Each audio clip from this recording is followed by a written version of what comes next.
Namaku Raya, usiaku 33 tahun, dan selama 20 tahun terakhir, aku hidup dalam bayang-bayang dosa yang bukan milikku. Namun mengikatku seakan-akan aku yang bersalah. Aku dibesarkan di sebuah desa kecil di kaki gunung, di mana semua orang mengenal satu sama lain, dan rahasia sebesar apapun tak pernah bisa benar-benar disembunyikan.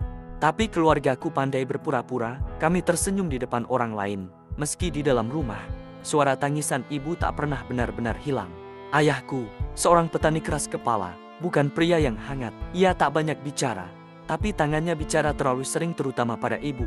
Kami, aku dan adikku, Ica, terbiasa menutup telinga saat suara piring pecah menjadi latar belakang makan malam. Tapi satu malam, semua berubah.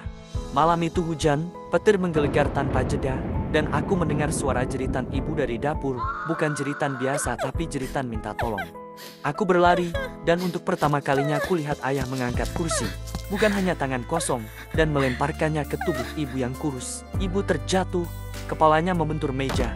Aku menjerit, memeluk ibu, sementara ayah hanya berdiri, terdiam, matanya kosong.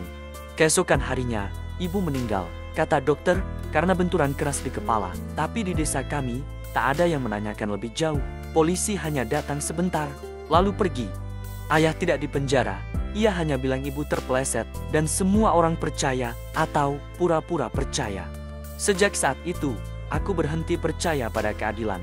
Adikku, Ica, masih 10 tahun waktu itu, ia tidak melihat malam kejadian, dan aku tak pernah menceritakan apa yang kulihat. Ia menyalahkan dirinya sendiri, katanya karena ia terlalu sering membuat ibu sedih, terlalu banyak mengeluh. Sejak itu, Ica berubah, ia menjadi pendiam, murung, dan menjauh dariku. Ia lebih memilih berbicara dengan bonekanya yang usang daripada denganku. Setiap malam aku mendengar ia menggumamkan sesuatu dalam gelap, seolah sedang berbicara dengan seseorang yang tak ada. Aku pikir itu bagian dari trauma, tapi aku salah.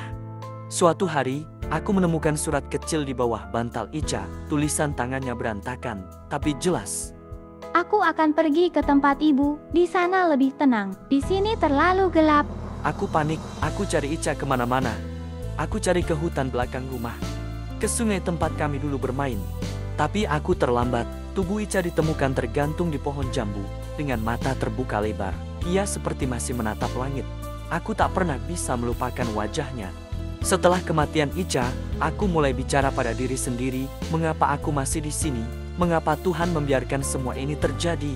Ayah tetap hidup seperti biasa, ia tak pernah menangis, tak pernah menyebut nama ibu atau Ica, ia hanya bekerja dan minum banyak.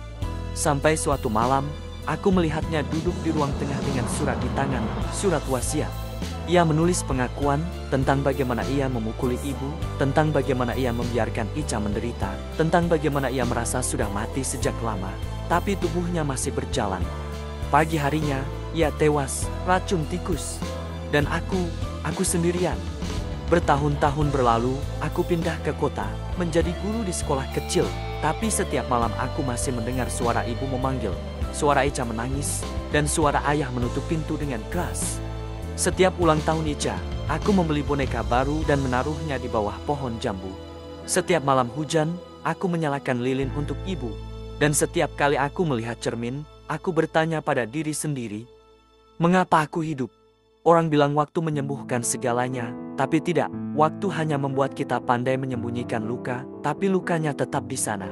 Yang bisa kulakukan hanya terus hidup, karena mungkin suatu hari Ica akan memaafkanku dan ibu akan tersenyum lagi.